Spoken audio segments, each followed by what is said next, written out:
ఇక్కడ తెలుగులో చేస్తే బాగుంటుందని ఫీల్ అయ్యారా మీరు?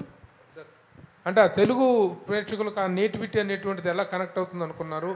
What are your expectations? What is the success range of this film in Karnataka? Sir నేను గమనించింది ఒకటే సార్, మనం we all come from villages sir. So ఆ రూట్స్లో బ్రహ్మాండంగా ఇప్పుడున్న జనరేషన్ ఏదైతే మిస్ అవుతున్నారో ఆర్ మన జనరేషన్ ఏదైతే మనం చూసామో all will be there in the film అండి. So every character will be connected to every audience అండి. తమిళ కన్నడ నేమ్ ఏంటండి సినిమాది? సేమ్ అండి, Su from So. Su from So same. ఇక్కడ do you think that this will pay? This is title కొంచెం ఇదిగా అనిపిస్తుంది కదా sir.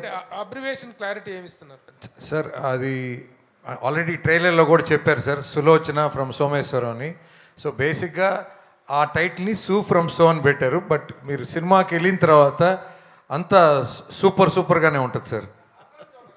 Genre is horror or sir what kind of genre?